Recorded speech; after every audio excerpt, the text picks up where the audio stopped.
السلام علیکم ورحمۃ اللہ وبرکاتہ۔ ان الحمد للہ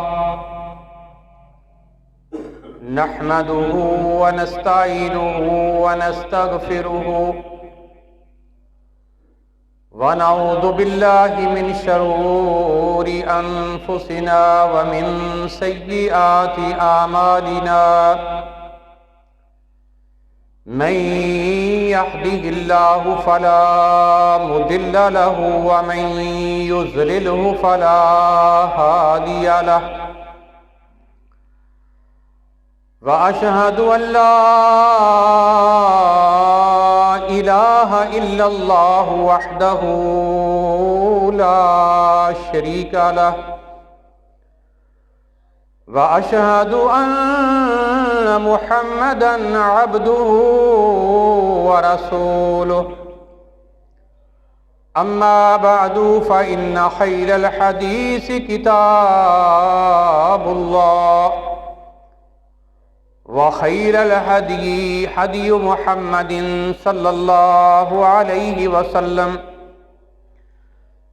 وشر الأمور محدثاتها وكل محدثة بدعة وكل بدعة ضلالة وكل ضلالة في النار، أما بعد فأعوذ بالله من الشيطان الرجيم. يا أيها الذين آمنوا اتقوا الله حق تقاته ولا تموتن إلا وأنتم مسلمون. يا أيها الناس اتقوا ربكم الذي خلقكم من نفس واحدة وخلق منها زوجها وبث منهما رجالا كثيرا ونساء، واتقوا الله الذي تساءلون به والأرحام إن الله كان عليكم رقيبا. يا أيها الذين آمنوا اتقوا الله وقولوا قولا سديدا يصلح لكم أعمالكم ويغفر لكم ذنوبكم، ومن يطع الله ورسوله فقد فاز فوزا عظيما. وما آتاكم الرسول فخذوه وما نهاكم عنه فانتهوا، اور جو میرا پیغمبر تمہیں عطا کرے اس کو لے لو، جس چیز کے کرنے کا حکم میرا رسول تمہیں دے وہ کرو، اور جس سے تمہیں منع کر دے اس سے رک جاؤ. قل ان کنتم تحبون اللہ فاتبعونی یحببکم اللہ. اے میرے پیغمبر جناب محمد صلی اللہ علیہ وسلم، ان سے کہہ دیجئے ان کنتم تحبون اللہ، اگر تم اللہ تعالیٰ سے محبت کرتے ہو، فاتبعونی، پھر میری تابعداری کرو، میری پیروی کرو. یحببکم اللہ، اللہ تعالیٰ تمہیں اپنا محبوب اور اپنا پیارا بنا لے گا. ویغفر لکم ذنوبکم واللہ غفور رحیم، اور وہ تمہارے گناہ بھی معاف کر دے گا، اور وہ بہت زیادہ معاف کرنے والا اور رحم کرنے والا ہے. لَقَدْ كَانَ لَكُمْ فِي رَسُولِ اللَّهِ أُسْوَةٌ حَسَنَةٌ لِمَنْ كَانَ يَرْجُو اللَّهَ وَالْيَوْمَ الْآخِرَ وَذَكَرَ اللَّهَ كَثِيرًا. البتہ تحقیق تمہارے لیے رسول اللہ صلی اللہ علیہ وآلہ وسلم کی زندگی بہترین نمونہ ہے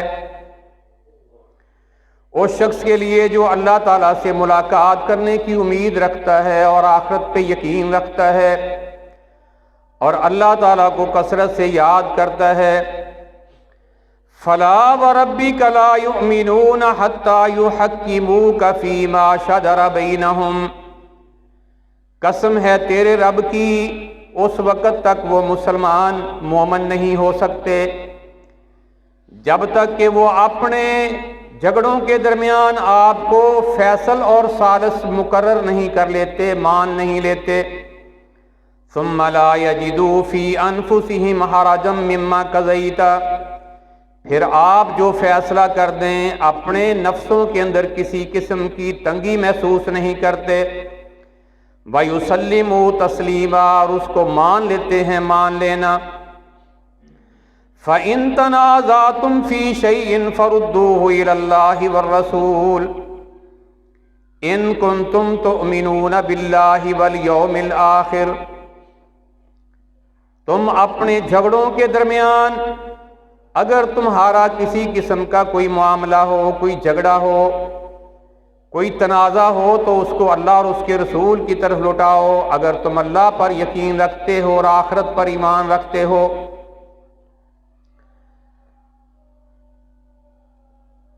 فَلْيَحْذَرِ الَّذِينَ يُخَالِفُونَ عَنْ أَمْرِهِ إِن تُصِيبَهُمْ فِتْنَةٌ أَوْ يُصِيبَهُمْ عَذَابٌ عَلِيمٌ، ان لوگوں کو ڈر جانا چاہیے کہ جو اللہ کے رسول کی مخالفت کرتے ہیں کہ ان کو اللہ تعالیٰ بہت بڑے فتنے کے اندر مبتلا کر دے گا یا ان کو بہت دردناک عذاب دے گا۔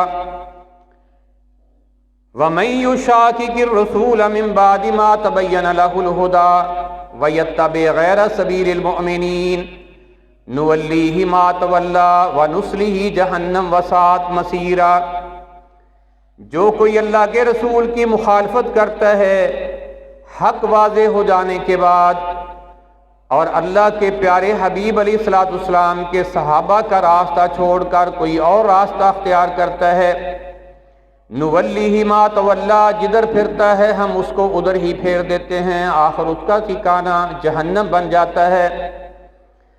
صدق اللہ العظیم و صدق رسولہ النبی الکریم، نحن علی ذلک من الشاہدین والشاکرین والحمد للہ رب العالمین۔ ہر قسم کی حمد و ثنا، کبریائی، بڑائی، اونچائی، بلندی، عظمت، رفعت اللہ وحدہ لا شریک کی ذات اقدس کے لیے ہے، جو اللہ تعالیٰ پوری دنیا کا خالق ہے، مالک ہے، رازق ہے۔ یہ سارا کارخانہ کائنات، پوری دنیا اس اکیلے اللہ تعالیٰ نے بنائی ہے اور وہ اکیلا ہی اس کو چلا رہا ہے۔ ان گنت لا تعداد بے شمار درود و سلام اس ہستی پہ جو ہستی خاتم الانبیاء اور خاتم الرسل ہے۔ میرے محترم پیارے بھائیوں، قابل احترام دوستوں، بزرگوں، عزیز ساتھیوں، اللہ تعالیٰ نے انسانیت کی رہنمائی کے لیے انبیاء کا سلسلہ شروع کیا، جو ہمارے بابا آدم علیہ السلام سے شروع ہوا اور اللہ کے آخری پیغمبر حبیب کبریا امام الانبیاء محمد رسول اللہ صلی اللہ علیہ وآلہ وسلم پہ آ کے مکمل ہوا۔ ہر نبی نے اللہ تعالیٰ کا پیغام اپنے دور میں اپنی امت تک پہنچایا۔ جن لوگوں نے اس پیغام کو مانا، اس کے مطابق عمل کیا، وہ کامیاب ہوئے، اور جنہوں نے نہ مانا وہ ناکام ہو گئے۔ بلکہ ان کو دنیا کے اندر اللہ تعالیٰ نے باعث عبرت بنا دیا اور دنیا کے اوپر ان کا عذاب آیا، آخرت میں جہنم کا عذاب بھی تیار ہے۔ آخر میں اللہ تعالیٰ نے آخری پیغمبر کی امت کے لیے اپنے آخری پیارے حبیب علیہ السلام کو ایک ماڈل اور نمونہ اسوہ بنا کر پیش کیا کہ میرے پیغمبر علیہ السلام کی زندگی تمہارے لیے بہترین نمونہ ہے، ان کو دیکھو اور ان کی ریس کرو۔ اللہ کے نبی علیہ الصلوۃ والسلام کی پوری زندگی ہمارے لیے مشعل راہ ہے، قانون زندگی ہے، ضابطہ حیات ہے، لائحہ عمل ہے، اسوہ حسنہ ہے، بہترین نمونہ ہے۔ آپ کی ہر سنت کو ہم نے دل کی خوشی کے ساتھ اختیار کرنا ہے، اور اللہ کے نبی علیہ الصلوۃ والسلام کا یہ فرمان ہے، من احب سنتی فقد احبنی ومن احبنی کان معی فی الجنہ، جس کا میری سنت کے ساتھ پیار ہے اس کا میرے ساتھ پیار ہے، اور جس کا میرے ساتھ پیار ہو گیا وہ جنت میں میرے ساتھ جائے گا۔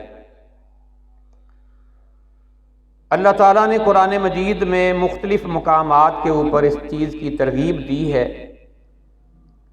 اور حکم دیا ہے، جو قرآن مجید کے مختلف مقامات سے میں نے آپ کے سامنے آیات تلاوت کی۔ جو میرا پیغمبر تمہیں کہتا ہے وہ تم نے کرنا ہے، یہاں سے روک دے رک جانا ہے۔ اور اللہ کے نبی علیہ الصلوۃ والسلام کا یہ حکم اور فرمان ہے وہ ان کا اپنا نہیں۔ من یطیع الرسول فقد اطاع اللہ، جو اللہ کے رسول کی اطاعت و فرما برداری کرتا ہے حقیقت میں وہ اللہ کی اطاعت و فرما برداری کرتا ہے، کیونکہ وہ بات ان کی اپنی بات نہیں ہے۔ وما ينطق عن الهوى ان هو الا وحی یوحى، اللہ تعالیٰ سورہ نجم میں فرماتے ہیں کہ میرا پیغمبر اپنی خواہشات سے نہیں بولتا، اپنی خواہش اور اپنی طرف سے تمہیں کوئی حکم نہیں دیتا جب تک کہ میں وحی نہ اتار دوں۔ قرآن و سنت کے اندر کتنی مسائل موجود ہیں کہ جب تک وحی نہیں آئی آپ خاموش رہے۔ لوگوں نے آپ سے سوال کیا کہ اصحاب کہف کون تھے، یہ روح کیا ہے، ذوالقرنین کون تھا؟ آپ نے فرمایا کہ میں تمہیں کل بتاؤں گا۔ لوگ پھر آگے تقاضا کرنے لگے کہ آپ نے کہا تھا بتاؤں گا، بتاؤ۔ وحی کا سلسلہ منقطع ہے، وحی نہیں آ رہی، آپ خاموش ہیں۔ 15 دن تک وحی بند رہی اور 15 دن تک آپ خاموش رہے، آپ نے ان کے سوالات کا کوئی جواب نہیں دیا، کیونکہ اللہ کی طرف سے پیغام نہیں آیا۔ پھر اللہ تعالیٰ نے فرمایا، اور اللہ تعالیٰ نے سورہ کہف جو آپ جمعے والے دن پڑھتے ہیں یہ سورت اتاری، اور اللہ تعالیٰ نے فرمایا میرے پیغمبر جب یہ کہنا ہونا کہ میں یہ کام کل کروں گا، پھر کروں گا، تو ساتھ انشاءاللہ کہنا ہے۔ انشاءاللہ نہ کہنے کی وجہ سے 15 دن تک وہی بند رہی، آپ خاموش رہے۔ تو اللہ کے نبی علیہ الصلوۃ والسلام جو بھی ہمیں حکم آپ نے دیا ہے وہ اللہ تعالیٰ کا پیغام ہمارے تک پہنچایا ہے۔ آپ نے اپنی پوری نبوت والی زندگی میں ایک حرف بھی دین کے اندر اپنی طرف سے نہیں شامل کیا۔ ہمیں یہ حکم ہے، ہم نے آپ کی سنتوں کو اختیار کرنا ہے، ان سے محبت کرنی ہے اور اس کی حفاظت کرنی ہے۔ اللہ کے نبی علیہ الصلوۃ والسلام نے فرمایا، حضرت ابو ہریرہ رضی اللہ تعالیٰ عنہ اس حدیث کے راوی ہیں، دعونی ما ترکتکم انما اہلک من کان قبلکم کثرت سؤالہم، جب میں تمہیں حکم دینا چھوڑ دوں، کوئی بات کرنا میں بند کر دوں، تو مزید قرید کر میرے سے نہ پوچھا کرو، تم بھی چھوڑ دیا کرو۔ وہاں تم سے پہلی بہت ساری امتیں اس وجہ سے ہلاک و تباہ و برباد ہو گئی کہ وہ کثرت سوال کی وجہ سے سوال پہ سوال کرتے اور پھر پھنستے چلے جاتے۔ جس طرح ایک موقع پر آپ نے فرمایا کہ اللہ تعالیٰ نے تمہارے اوپر جو استطاعت رکھتا ہو بیت اللہ کا حج فرض کیا ہے۔ ایک صحابی کہہ رہے تھے کہ جی ہر سال آپ خاموش رہے. پھر کہا جی میں نے عرض کی ہے کہ ہر سال فرض کیا ہے. پھر آپ خاموش رہے. تو تیسری دفعہ جب انہوں نے کہا تو آپ نے کہا جب میں رک جاؤں تو تم بھی رک جایا کرو. جتنی بات کروں اتنی کے اوپر عمل کرو. اگر میں ہاں کہہ دیتا تو ہر سال یہ فرض ہو جاتا اور پھر تم اس کو ادا نہ کر سکتے. اللہ کے نبی علیہ الصلوۃ والسلام فرماتے ہیں فَإِذَا نُهَيْتُكُمْ عَنْ شَيْءٍ فَاجْتَنِبُوهُ، جب میں تمہیں کسی چیز سے منع کروں تو رک جاؤ. وَإِذَا أَمَرْتُكُمْ بِأَمْرٍ فَأْتُوا مِنْهُ مَا اسْتَطَعْتُمْ، اور جس چیز کا میں تمہیں حکم دوں کرنے کا جتنی تم میں طاقت ہے کرو. جو تمہارے بس میں نہیں ہے وہاں اللہ بھی تمہارا مواخذہ نہیں کرے گا، لیکن جو تمہارے بس میں جتنا ہے اتنا تم کرو. تو اب اللہ کے نبی علیہ السلام کے سارے احکامات، اللہ کے سارے حکم ہمارے پاس موجود ہیں. ہم نے اس کے مطابق عمل کرنا ہے. اس میں مزید اپنی طرف سے سوالات نہیں کرنے، یا اس میں اپنی مصلحتیں، اپنی مجبوریاں اور یہ وہ دنیا بدل گئی، حالات بدل گئے، دور بدل گیا، اب یہ نہیں ہو سکتا. بالکل غلط بات ہے. یہ دین عالمگیر ہے اور رہتی دنیا تک اللہ تعالیٰ کے حکم بالکل اسی طرح ہیں جس طرح اس وقت اللہ تعالیٰ نے اتارے تھے. قیامت تک اسی طریقے سے وہ رہیں گے اور اسی طریقے سے اس کے اوپر عمل کرنا ہے. جس چیز کے ساتھ ان لوگوں کی اصلاح ہوئی تھی جب یہ قرآن اتر رہا تھا، اللہ کے سونے پیغمبر اس کے مطابق، اللہ کے حکم کے مطابق اس کی تشریح پیش کر رہے تھے، اور مخاطب جو لوگ صحابہ اکرام تھے ان لوگوں کی جس چیز کے ساتھ وحی الہی کے ساتھ اصلاح ہوئی تھی قیامت تک اسی کے ساتھ لوگوں کی اصلاح ہوگی. کسی کے لیے کوئی گنجائش نہیں ہے اس دین کے مکمل ہو جانے کے بعد کہ اپنی طرف سے کوئی چیز اس میں داخل کرے اور کہے کہ اس پہ بھی تمہیں ثواب ہوگا. ایسا کرنے والا گمراہی کا راستہ کھولے گا، اور وہ بدعات ہیں، اور ہر بدعت گمراہی ہے، اور ہر گمراہی جہنم کے اندر لے کر جائے. اس چیز کی وضاحت آقا علیہ السلام نے اس وقت فرما دی. ارباز بن ساریہ رضی اللہ تعالیٰ عنہ کہتے ہیں وَعَظَنَا رسول اللہ صلی اللہ علیہ وسلم مَوْعِظَةً بَلِيغَةً صَلَّى بِنَا رسول اللہ صلی اللہ علیہ وسلم ذات یوم ثم اقبل علینا بوجہہ. ایک دن آقا علیہ الصلوۃ والسلام نے ہمیں نماز پڑھائی، اور نماز پڑھانے کے بعد آپ اپنا چہرہ مبارک ہماری طرف کر کے بیٹھ گئے، اور آپ نے ہمیں واعظ کیا، اور اتنا پرتاثیر واعظ کیا. وجلت منہ القلوب، ہمارے دل ڈر رہے تھے، کانپ رہے تھے. وَذَرَفَتْ مِنْهَا الْعَيُونَ، اور آپ کا واعظ سن کر ہماری آنکھوں سے آنسو بہہ رہے تھے.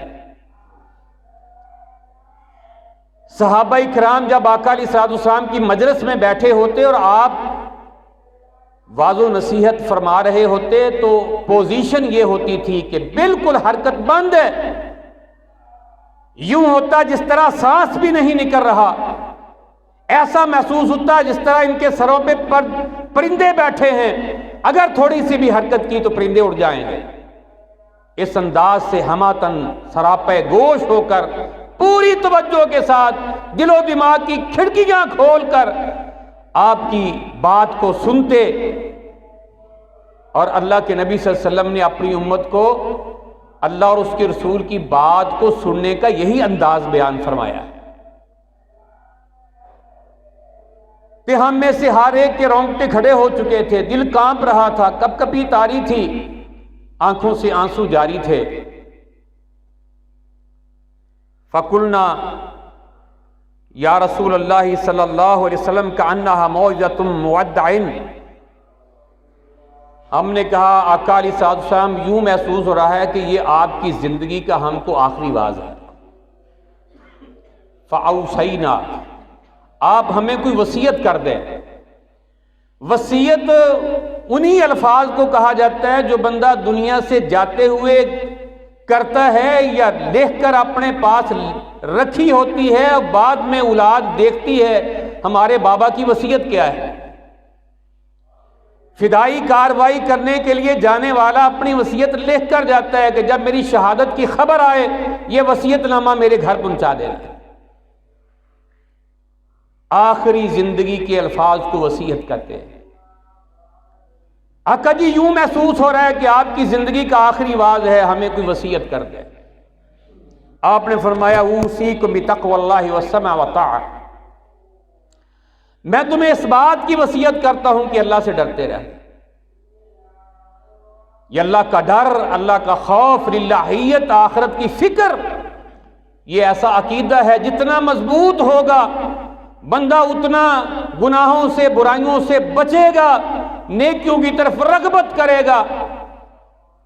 اللہ تعالیٰ نے ہمارے اوپر جتنی عبادات فرض کی ہیں ان عبادات کا جو مقصد اللہ نے بیان کیا ہے وہ یہی تقوی بیان کیا ہے۔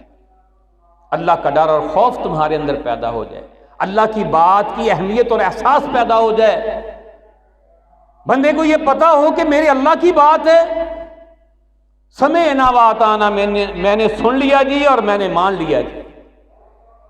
ادھر حکم خدائی ہو، ادھر گردن جھکائی ہو، کوئی آئیں بائیں شائیں نہیں، کوئی مسلطیں نہیں اور کوئی مجبوریاں نہیں۔ یا اللہ تیرا حکم آ گیا، سر تسلیم خم ہے۔ فرمایا میں تمہیں یہ وصیت کرتا ہوں کہ اللہ سے ڈرتے رہنا، اپنے اندر اللہ کا ڈر، خوف، للہیت پیدا کرنا۔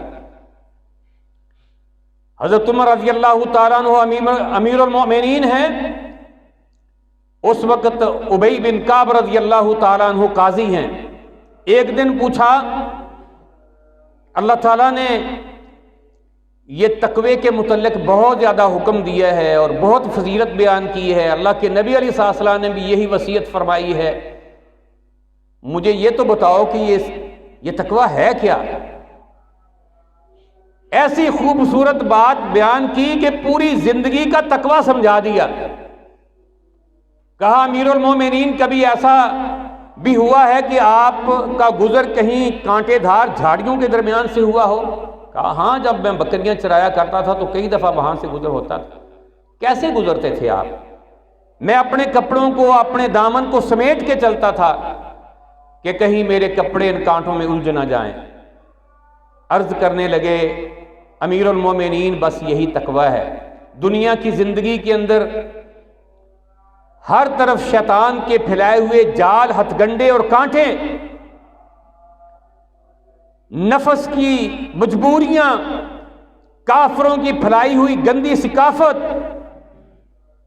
یہ سارے جو کانٹے ہیں، کہیں دنگا فساد ہوگا، کہیں لڑائی جھگڑا ہوگا، کہیں فحاشی، بدماشی، عریانی، بے حیائی، بے پردگی ہوگی، کہیں جوا بازی، شراب نوشی ہوگی، کہیں مہندی کی محفل، کہیں جو ہے مجرے کی محفل، اور کہیں بے غیرتی کی محفلیں سجی ہوں گی، اور کہیں طرح طرح کے غیر شرعی کام ہو رہے ہوں گے۔ ان سارے شیطان کے کانٹوں سے اپنے ایمان کے دامن کو بچا کر کے گزر جانے کا نام تقوی۔ اوصیکم بتقوی اللہ، میں تمہیں اس بات کی وصیت کرتا ہوں کہ اللہ سے ڈرتے رہنا۔ جب بندے کے اندر اللہ کا ڈر اور خوف ہوگا، برائی کے پاس جانے کی تو دور کی بات، برائی کے بارے میں سوچ بھی اس کے دل و دماغ میں پیدا نہیں ہوگی۔ اللہ نے یہ نہیں کہا کہ بدکاری نہ کرو، اللہ نے یہ کہا ہے وَلَا تَقْرَبُوا الزِّنَا، جو چیزیں تمہیں بدکاری تک لے جا سکتی ہیں ان چیزوں کے قریب بھی نہیں پھٹکنا۔ اگر تم گندے ناول پڑھو گے، گندی تصویریں دیکھو گے، گندے پروگرام دیکھو گے، عریانی فحاشی دیکھو گے، وہ تمہاری شہوت کو ابھارے گی اور تمہیں برائی تک لے جائے گی۔ ایسی چیزوں کے قریب بھی نہیں پھٹکنا جو تمہیں برائی تک لے جانے والی۔ آنکھ دیکھتی ہے، اسی لیے پہلے نمبر پر یہی کہہ دیا نظر سہم من سیاب ابلیس، یہ نظر ہی شیطان کے تیروں میں سے ایک زہریلا تیر ہے۔ سب سے پہلے شیطان نظر کا تیر چلاتا ہے، نظر دیکھتی ہے، دل تصدیق کرتا ہے، پھر بندہ بات کرتا ہے، پھر وقت ڈھونڈتا ہے، پھر جگہ ڈھونڈتا ہے، پھر برائی تک پہنچتا ہے۔ پہلے ہی کہا او مومن ہے اگر تو میرے اوپر ایمان لانے والا، نظروں کو نیچا کر، دیکھنا ہی نہیں۔ تو میرے بھائیوں اس کو کہتے ہیں تقوی۔ اوصیکم بتقوی اللہ، میں تمہیں یہ وصیت کرتا ہوں کہ اللہ سے ڈرتے رہے۔ والسمع والطاعہ، قرآن و سنت کی بات کو کان لگا کر سننا، کان لگا کر۔ سمع یسمع کا معنی ہے بندہ اپنا اور بھی کچھ کر رہا ہے، ساتھ ساتھ کانوں میں بات پڑ رہی ہے وہ بھی سن رہا ہے۔ استمع یستمع کا معنی ہے باقی ساری توجہ چھوڑ کر ایک ہی توجہ ہو، ظاہری اعضاء کی اور دل و دماغ کے جذبات کی پوری یکسوئی اللہ اور اس کے رسول کی بات کی طرف ہو، اور کوئی سوچ نہ ہو، ایک ہی سوچ ہو کہ میرے سامنے بات کس کی ہو رہی ہے اور میں نے کس انداز سے یہ سننی ہے۔ پھر نیند بھی نہیں آئے گی، پھر ادھر ادھر بندہ دیکھے گا بھی نہیں، پھر اپنے بیٹھا یہ نہیں ہے کہ درس میں بیٹھا ہے، جمعے میں بیٹھا ہے، پروگرام اپنے بنا رہا ہے۔ یہ آپ نے وصیت کی ہے السمع والطاعہ۔ پھر یہ نہیں کہ سنا اور سنی انسنی کر دی، پھر اس کو مان کے دکھانا ہے۔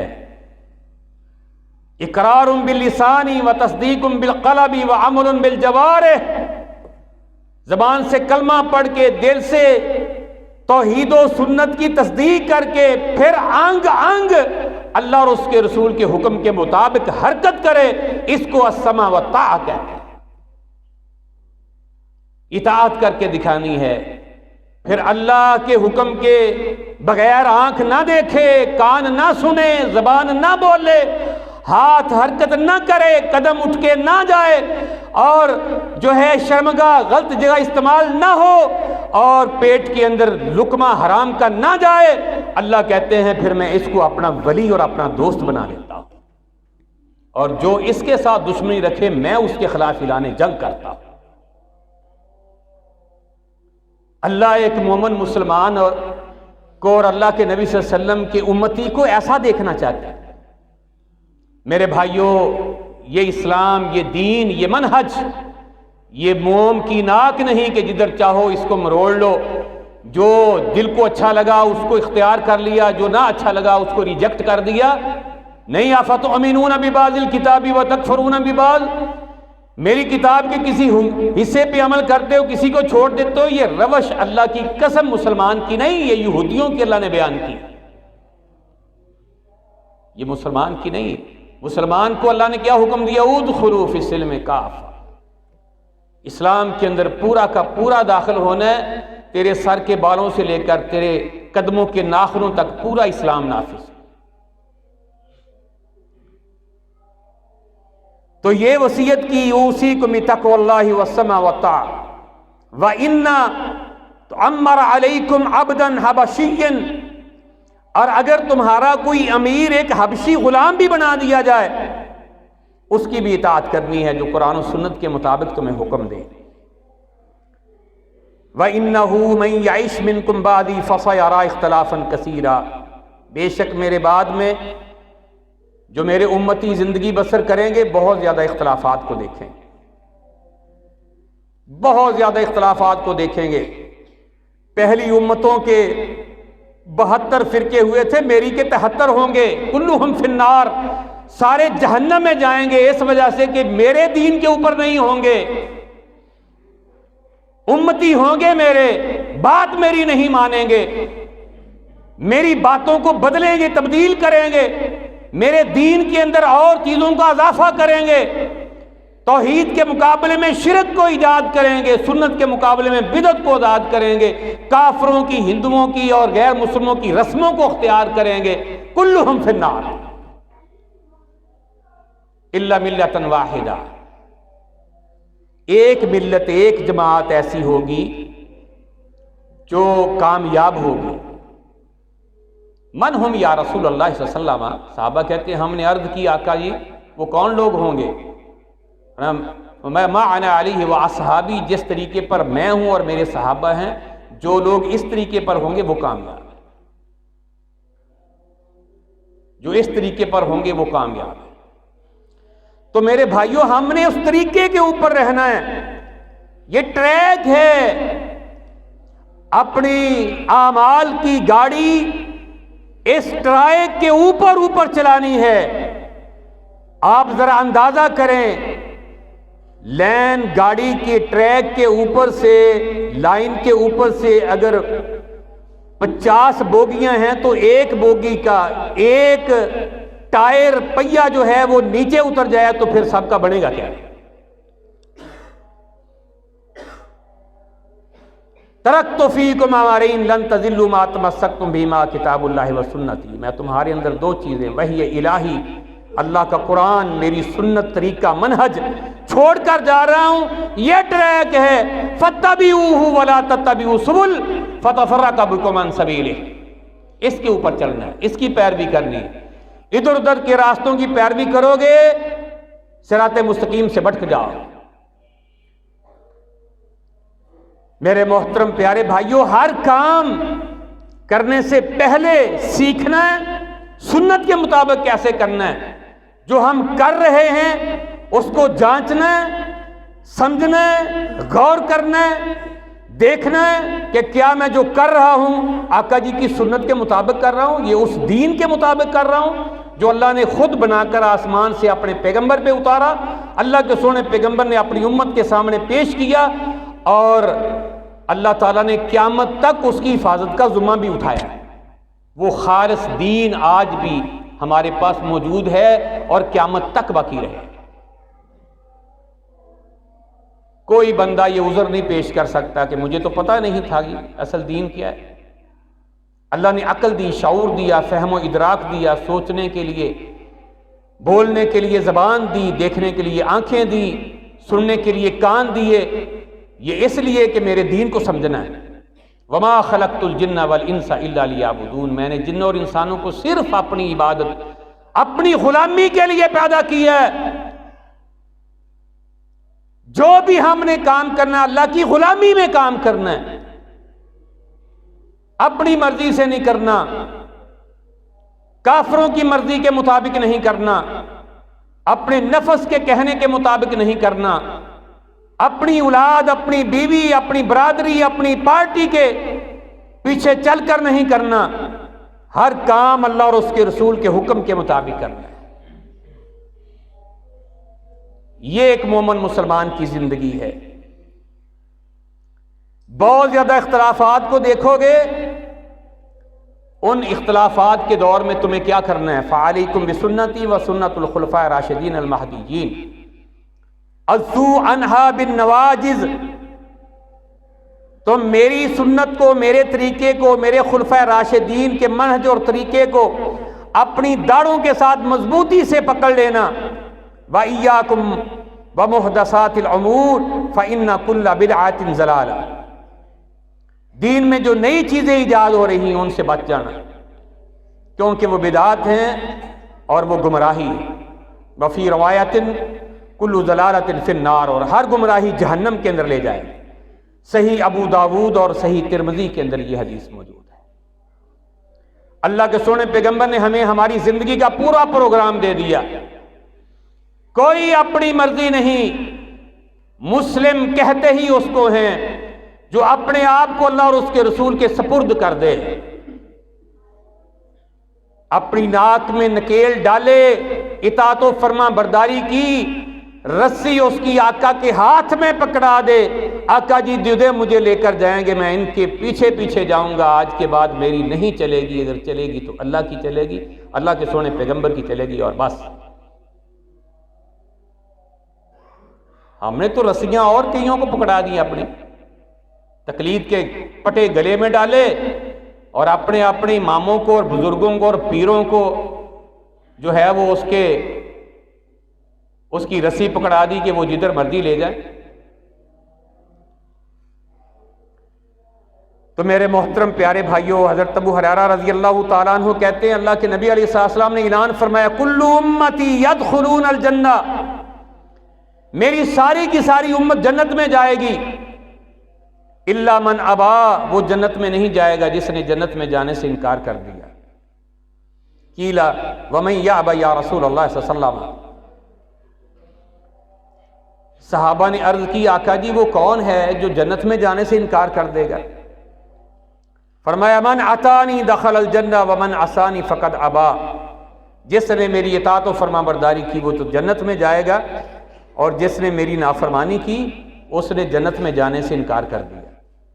صحیح بخاری شریف میں یہ حدیث ہے۔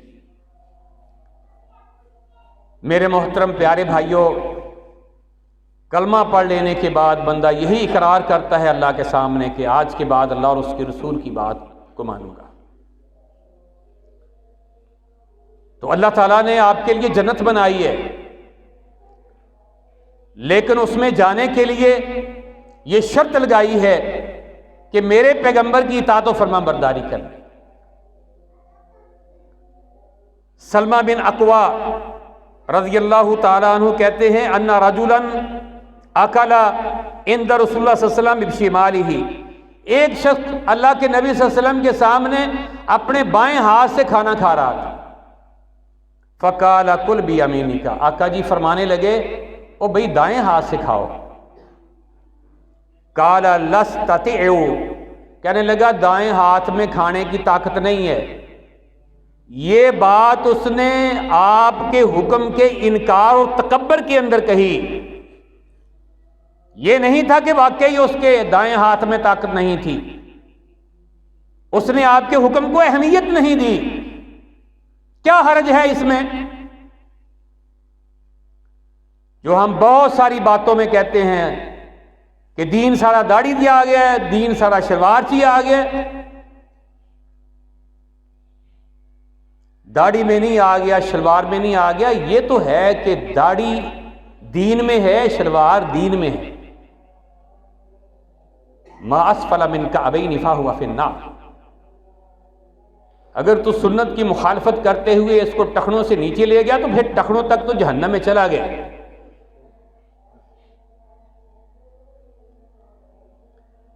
تو اس لیے میرے بھائیوں اہمیت نہیں تھی اس کے سامنے۔ ما منعہ الا الکبر، کس چیز نے اس کو روکا اللہ کے نبی کی بات نہ ماننے سے؟ جو کبر تھا اس کے اندر، تکبر تھا اس کے اندر۔ تکبر کا مطلب ہی یہ ہے کہ حق بات آئے اور بندہ اس کو تسلیم نہ کرے، اس کو ٹھکرا دے۔ اللہ کے پیارے حبیب علیہ السلام کی زبان مبارک سے نکلا لستطعت، تو طاقت نہ ہی رکھے۔ فما رفع الی فی، پھر وہ دوبارہ کوشش کرتا رہا لیکن اس کا دایاں ہاتھ منہ تک نہیں گیا، اس کے اندر طاقت ختم ہو گئی۔ بھائیوں ہم نے سنت کی اہمیت کو سمجھنا ہے، اس کی حفاظت کرنی ہے، قدر کرنی ہے۔ اللہ اور اس کے رسول کی بات کی اہمیت ہو ہمارے ذہن میں کہ بات اللہ کی آ گئی، اللہ کے سونے پیغمبر کی آ گئی، میں کون ہوں اس کا انکار کرنے والا؟ انکار بندہ اسی وجہ سے کرتا ہے کہ اس کے دل میں اللہ اور اس کے رسول کی نامحبت ہوتی ہے، دعویٰ جھوٹا ہوتا ہے اور نا اہمیت ہوتی ہے۔ اہمیت ہو، محبت ہو تو جو ہو ہی نہیں سکتا کہ بندہ اللہ اور اس کے رسول کی بات کا انکار کر سکے یا اللہ کے نبی صلی اللہ علیہ وسلم کی سنت کو چھوڑ دے۔ اللہ اکبر کبیرہ۔ عبداللہ بن نعمان رضی اللہ تعالیٰ عنہ کہتے ہیں سمعت رسول اللہ صلی اللہ علیہ وسلم، میں نے اللہ کے نبی صلی اللہ علیہ وسلم کو سنا، آپ فرما رہے تھے لا تصون صفوفکم او لیخالفن اللہ بین وجوہکم، اپنی صفوں کو درست کرو، اگر درست نہیں کرو گے اللہ تمہارے چہروں کے اندر اختلاف پیدا کر دے گا۔ حکم آ گیا، اب کوئی بات نہیں جی، نہ بھی کوئی صاحب کو درست کرے گا تو پھر کیا ہوگا؟ پھر اللہ کے سونے پیغمبر کی مخالفت ہوگی، پھر دلوں کے اندر قدورتیں، نفرتیں پیدا ہوں گی، پھر اختلافات پیدا ہوں گے، جھگڑے پیدا ہوں گے، اختلافات، جھگڑے اور لڑائیاں پیدا ہوں گی۔ تو میرے بھائیوں اہمیت جب ہوگی تو بندہ ہو ہی نہیں سکتا کہ وہ نماز میں کھڑا ہو اور صف کو درست نہ کرے. نماز میں کھڑا ہے، نماز پڑھ رہا ہے، لیکن وہ صحیح وہ ہاتھ نہ باندھے اور صحیح رفع الیدین نہ کرے. اس طرح تھوڑا سا ہاتھ ایسے کر کے چلو رفع. او بھائی یہ کیا حرکت کر رہے ہو؟ تجھے پتہ نہیں ہے کہ اللہ کے نبی صلی اللہ علیہ وسلم کی سنت کیا ہے؟ آپ اپنے سینے اور کندھوں کے برابر جو ہے ہاتھوں کو اٹھاتے، ہتھیلیاں قبلے کی طرف ہوتی، انگلیاں تھوڑی سی کھلی ہوئی ہوتی، اور اس انداز سے یہ کیا ہوا؟ یہ پھر جو دیکھنے والا کہتا ہے نا کہ مکھیاں چل دے نے، پھر یہ مکھیاں چلنا تو ہو جائے گا، سنت پہ عمل نہیں ہوگا. اہمیت ذہن میں ہو کہ میں نے ہر کام سنت کے مطابق کرنا ہے. پانی پینے لگا ہے تو ایک دفعہ پانی پینے کے اندر 7 سنتوں پر عمل ہو جائے گا. استنجا کرنے لگا ہے تو استنجا سنت کے مطابق کرے. جوتا پہننا تو ہے لیکن سنت کے مطابق پہنے، اتارنا ہے تو سنت کے مطابق اتارے. روزانہ ہم کھانا کھاتے ہیں، 3 دفعہ کھاتے ہیں، سنت کے مطابق ہم نے کبھی اپنا برتن صاف نہیں کیا. اللہ ماشاءاللہ میں نے بہت سارے مولویوں کو دیکھا ہے کھانا کھاتے ہوئے، کوئی فرق نہیں ایک اجڑ بیوقوف اور جاہل کے اندر اور ایک مولوی کے کھانا کھانے کے اندر. ہو سکتا ہے کہ جاہل اچھا کھا لیتا ہو اسے. اور بھی اللہ کے نبی صلی اللہ علیہ وسلم کا جب فرمان ہے برتن کو صاف کرنا ہے. امی عائشہ رضی اللہ تعالیٰ عنہ کہتی ہیں آپ جس برتن میں آپ کھانا کھاتے، بعد میں تلاش کرتی کہ کون سے برتن میں آپ نے کھانا کھایا ہے، مجھے پتہ نہ چلتا. ہمارے برتن ایسے ہوتے ہیں کھانا کھانے کے بعد. اور جب کہیں دعوت پہ ہم چلے جائیں، ولیمے کی یا شادی کی یا اور کوئی فنکشن کی، تو پھر دیکھنا ہم کیسا اجاڑا کھاتے کم ہیں، اجاڑتے زیادہ ہیں، ضائع زیادہ کرتے. اللہ نے کہا کلوا واشربوا ولا تسرفوا. اللہ نے یہ حکم قرآن مجید میں دیا ہے. ہمیں پتہ ہونا ہے اہمیت کیا ہے قرآن مجید کی، اللہ کی بات کی اہمیت کیا ہے. وہ کھاؤ پیو لیکن اسراف نہیں کرنا، فضول خرچی نہیں کرنی، حد سے تجاوز نہیں کرنا. اور بھی جتنا کھانا ہے اتنا ڈالو. لیکن افسوس ہے کہ ہماری نہ نظریں بھرتی ہیں، نہ یہ پیٹ ہمارا جہنم بھرتا ہے. میرے بھائیوں ہر چیز کے اندر پہلے سنت کی اہمیت ذہن میں ہو اور پھر اس کا خیال کر کے وہ کام کرنا، سنت سے نہیں نکلنا. اللہ اکبر کبیرہ.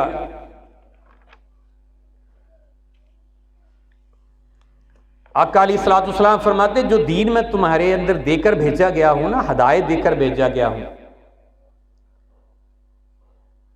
وہ ایسے ہے اس کی مثال جس طرح بارش برستی ہے، وہ 3 قسم کے زمین کے ٹکڑوں پہ برستی ہے. ایک ٹکڑا وہ ہوتا ہے بارش برسی، اس نے زمین نے اپنے اندر پانی کو جذب کیا، زمین زرخیز تھی، اس میں سے پھل پیدا ہوئے، اناج پیدا ہوا، سبزیاں پیدا ہوئیں، لوگوں نے بھی بڑا فائدہ حاصل کیا، زمین کو بھی فائدہ ہوا. دوسری زمین وہ ہے جو پتھریلی، پانی برسا اس نے اپنے اوپر محفوظ کر لیا لیکن اندر جذب نہیں ہوا، وہاں کوئی پھول، کوئی درخت، کوئی پھل پیدا نہیں ہوئے، بلکہ وہ پانی جمع ہو گیا، جانوروں نے، پرندوں نے، انسانوں نے اسے فائدہ حاصل کر لیا.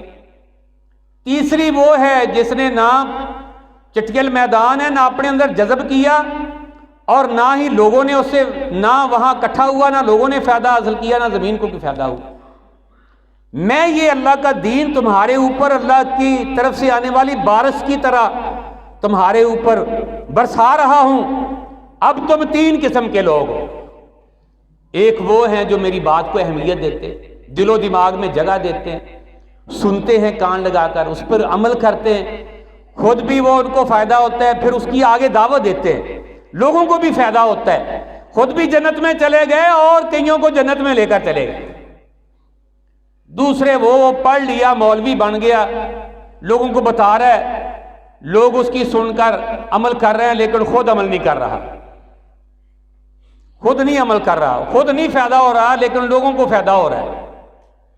تیسرا وہ نہ قرآن نہ اللہ اور اس کے رسول کا فرمان سنتا ہے، نہ خود عمل کرتا ہے، نہ آگے کسی کو کہتا ہے، یہ بنجر بیمان۔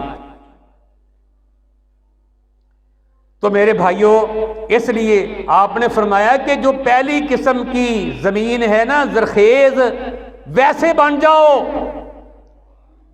میری باتوں کو اپنے دل و دماغ میں جگہ دو، عمل کرو، آگے اس کی دعوت دو، خود بھی جاؤ جنت میں، لوگوں کو بھی ساتھ اپنے جنت میں لے کر جاؤ۔ اللہ اور اس کے رسول ہمیں ایسا بنانا چاہتے ہیں۔ تو میرے بھائیوں، اس لیے آپ نے فرمایا کہ میں جو دین دے کر بھیجا گیا ہوں نا، میری مثال ایسے ہے جس طرح ایک بندے نے آگ جلائی تو پتنگے آ کر گرنے لگے، وہ اپنے ہاتھ سے ان کو پیچھے کر رہا ہے، بچا رہا ہے۔ میں نے اللہ کا دین تمہارے سامنے لا کر رکھا ہے، اب تم اس دین کو چھوڑ کر، مجھے چھوڑ کر بھاگ بھاگ کے جہنم کی طرف بھاگ رہے ہو، آگ کی طرف جا رہے ہو، میں تمہیں کمر سے پکڑ پکڑ کر کھینچ رہا ہوں پیچھے، بچ جاؤ، بچ جاؤ جہنم سے، میری بات مان لو، میرے حکم کے مطابق، سنت کے مطابق عمل کر لو، دنیا میں بھی کامیابی ہے، آخرت میں بھی کامیابی ہے۔ لیکن تم چھوٹ کے جہنم کی طرف بھاگ رہے ہو۔ میرے بھائیوں، اس لیے آقا علیہ الصلوۃ والسلام نے بڑی وضاحت کے ساتھ ہمارے سامنے یہ چیزیں رکھی ہیں، اور ہمیں حکم یہ دیا ہے کہ اللہ اور اللہ کے رسول کی بات کو اہمیت دو، اور اس کے سنو، سمجھو، اس کے مطابق عمل کرو۔ یہ ایک مومن اور مسلمان کی زندگی ہے۔ ہم نے ہر کام تو یار کرنا ہے، بھوک لگی ہے کھانا کھانا ہے، یہ میری ضرورت ہے، پیاس لگی ہے پانی پینا ہے، ضرورت ہے، آپ نے کام کرنا ہے، ضرورت ہے، لیکن اس کو اگر ہم سنت کے مطابق کر لیں گے وہ عبادت بن جائے گی، وہ عبادت بن جائے گی، اور اللہ نے ہمیں پیدا ہی اپنی عبادت کے لیے کی ہے۔ تو یہ بات بھی ختم ہو جائے گی کہ جو ہم کہتے ہیں جی صرف عبادت کے لیے پیدا کیا ہے تو پھر ہمیں اور بھی بڑے کام کرنے، اور بھئی اور بڑے کام سارے عبادت بن جائیں گے اگر وہ سنت کے مطابق بندہ کرے۔ کہا رات کو عشاء کی نماز باجماعت پڑھ کے سو جاؤ، صبح اٹھ کے پھر جماعت کے ساتھ فجر پڑھ لو، اللہ تعالیٰ فرماتے ہیں تمہاری ساری رات کا سونا تمہارے نامہ اعمال کے اندر میں قیام اللیل لکھ دوں گا، کہ ساری رات یہ میرے سامنے کھڑا نماز پڑھتا رہا ہے، نفل پڑھتا ہے۔ میرے بھائیوں، اس لیے یہ بات پلے باندھ لو کہ کوئی کام بھی میں نے سنت سے ہٹ کے نہیں کرنا، اور اگر سنت اچھی نہیں لگتی، من راغب عن سنتی فلیس منی، تو آپ نے کہا جس کو میری سنت سے بے رغبتی ہے، اس کو اچھی نہیں لگتی، اس کا میرے ساتھ پھر تعلق کوئی نہیں، جس کا تعلق